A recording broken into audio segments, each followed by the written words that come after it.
नमस्कार विद्यार्थी मित्रांनो, स्वागत आहे तुमचे आपल्या YouTube चॅनलमध्ये. आज आपण बघणार आहोत इयत्ता 7वी मराठी बालभारतीचा 19 धडा दोंडा या धड्याचा स्वाध्याय अभ्यास.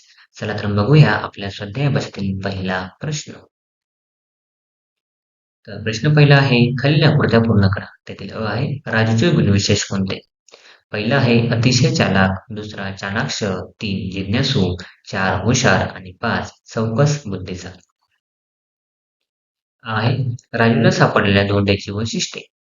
एक आहे हिऱ्यासारखा चमकणारा, 2 फेकल्यावर उड्या मारत जाणारा, 3 प्रखर प्रकाशकिरण बाहेर फेकणारा, गुळगुळीत खरखरीत फुगीर व जड असणारा आणि अंगातून विशिष्ट प्रकारच्या लहरी सोडणारा. ही आहे शास्त्रज्ञ डॉक्टर कसबे यांनी धोंड्याबद्दल सांगितलेली माहिती. एक आहे धोंडा हा परग्रहावरील सजीव प्राणी आहे. मानवापेक्षा कित्येक पटीने तो बुद्धिमान आहे. सजीवांबरोबर तो निर्जीव वस्तूही वस्तूही गिळतो. प्रजनन क्षमता असलेल्या दुसऱ्या धोंड्याची निर्मिती करतो आणि अमेरिकेच्या एका प्रांतात हे धोंडे नुकतेच सापडले. प्रश्न 2 आहे, हे केव्हा घडले ते लिहा. पण त्या अगोदर आपण चॅनल नवीन असाल चॅनल सबस्क्राईब करा, व्हिडिओ लाईक करा, व्हिडिओ जास्तीत जास्त शेअर करा. आहे राजूला नवीन धोंड्याची गंमत वाटली. उत्तर आहे गुळगुळीत नवीन धोंडा राजूने पूर्वीपेक्षा कमी जोर लावून जेव्हा फेकला तेव्हा तो चेंडूसारखे उड्या मारत गेला. हे घडले तेव्हा राजूला नवीन धोंड्याची गंमत वाटली. आहे प्रखर प्रकाशातही राजूचे आई-बाबा झोपले होते. उत्तर आहे राजू मध्यरात्री उठला असताना ड्रॉवरमध्ये ठेवलेला धोंडा हिऱ्यासारखा चमकत होता. त्यापासून विशिष्ट प्रकारच्या लहरी निघत होत्या. त्यावेळी राजूचे आई-बाबा प्रखर प्रकाशातही झोपले होते. ही आहे राजूच्या मेंदूवर झोपेचा अंमल चढू लागला. उत्तर आहे धोंड्यापासून एका लहान धोंड्याची निर्मिती झाली हे राजूने पाहिले. 2 प्रकाशमय धोंडे त्याला स्पष्ट दिसत होते. नंतर हळूहळू धोंड्याचा प्रकाश लुप्त होऊ लागला. असे घडले तेव्हा राजूच्या मेंदूवर झोपेचा अंमल चढू लागला. प्रश्न 3 आहे, चकाकणारा दगड सापडल्यानंतर राजूची झालेली मनस्थिती याबाबतचे वर्णन तुमच्या शब्दात लिहा. आपण चॅनल नवीन असाल चॅनल सबस्क्राईब करा, व्हिडिओला जास्तीत जास्त शेअर करा. उत्तर आहे राजूला चकणारा दगड सापडल्यानंतर त्याचे कुतूहल जागृत झाले होते. मध्यरात्री तो गडबडून उठला. प्रखर प्रकाशातही आईबाबा झोपलेले पाहून तो अंगारला होता. प्रकाशमय धोंड्याची हालचाल पाहून तो शहारला होता. त्या धोंड्यापासून दुसऱ्या धोंड्याची निर्मिती झालेली पाहून तो घाबरला होता. लहान धोंड्याची हालचाल पाहून राजूला भीती मिश्रित गंमत वाटली. सकाळी हे 2 धोंडे पाहून त्याचं हृदय धडधडलं. राजूची अशी मनस्थिती झाली होती. प्रश्न 4 आहे, राजूला दगड सापडल्यापासून त्याला शास्त्रज्ञ भेटेपर्यंत घडलेल्या गोष्टी क्रमाने लिहा. तर पहिला आहे राजूला रस्त्यात विचित्र धोंडा सापडला. 2 आहे राजूने धोंडा घरी आणून टेबलच्या ड्रॉवरमध्ये ठेवला. 3 रात्री एका धोंड्यापासून दुसरा धोंडा तयार झाला व दोन्ही धोंडे चमकू लागले. 4 राजू शाळेत गेला त्याने डॉक्टर घोटे यांचे व्याख्यान ऐकले. 5 राजूला बाबांचा व पाटील सरांचा पाठिंबा मिळाला. आणि 6 राजूने दोन्ही धोंडे शास्त्रज्ञ डॉक्टर अनिल घोटे यांना दिले. प्रश्न 5 आहे, चौकसपणा व जिज्ञासू वृत्ती हे गुण तुम्हाला महत्त्वाचे वाटतात का आणि का ते सांगा. उत्तर आहे चौकसपणा व जिज्ञासू वृत्ती हे गुण मानवी आयुष्यात फार महत्त्वाची भूमिका निभावतात. या गुणांमुळे मानवाच्या प्रगतीस चालना मिळाली आहे. पुढील प्रश्न आहे खेळू या शब्दाची. त्यामध्ये काय दिलेलं आहे, कंसातील शब्द योग्य ठिकाणी वापरून रिकाम्या जागा पूर्ण करा. तर अ आहे लेखकांची विचारशृंखला तुटल्यामुळे त्यांना खूप राग आला. हा आहे शिक्षकांचा करडा कटाक्ष बघून विद्यार्थी एकदम शांत बसले. ही आहे वार्षिक परीक्षेचा निकाल जाहीर होताना संजयच्या मनात प्रचंड घालमेल होत होते. ही आहे रामरावांची अस्वस्थता बघून त्यांना ताबडतोब दवाखान्यात भरती केले गेले.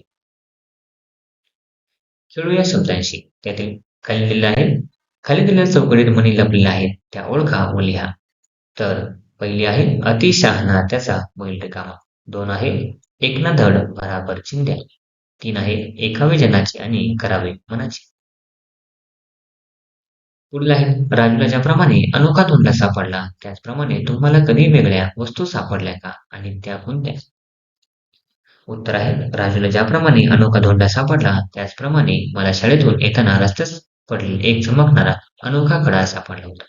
मी एका डोळ्यात त्या खड्यातून पाहिले असता मला प्रत्येक वस्तू एकापेक्षा जास्त आणि रंगीत दिसू लागल्या.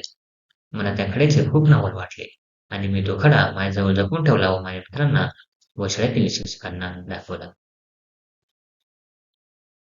पुढे आहे, विद्यार्थ्यांनो, तुम्हाला आवडलेल्या राजाच्या कथेचा शेवटचा भाग हा काल्पनिक ज्ञानकथेचा भाग आहे. या पाठाचा शेवट बदलून वेगळ्या प्रकारे कथा पूर्ण करण्याचा तुम्ही प्रयत्न करा. उत्तर आहे, राजूने तो धोंडा पाटील सरांना दिला. पाटील सरांनी तो चाकणारा धोंडा भावा अनुसंधान विभागातील शास्त्रज्ञांकडे सुपूर्द केला. शास्त्रज्ञांनी त्यावर संशोधन करून तो नष्ट केला व माहिती फलक लिहून म्युझियम मध्ये पाठवला. राजूला त्या वर्षी भारत सरकारचे शौर्य पदक बहाल करण्यात आले. पुढे आहे, दोन शास्त्रज्ञ व राजू यांच्यात काय बोलणे झाले असेल ते संवाद रूपाने लिहा. उत्तर आहे, राजू, सर, मी हे दोन धोंडे आणले आहेत. ते साधे धोंडे नाहीत. डॉक्टर पंडित, दाखव पाहू. अरे, आम्ही ओळखतो यांना. राजू, ओळखता? काय आहेत हे? डॉक्टर कसबे, हे परग्रहावरील सजीव प्राणी आहेत.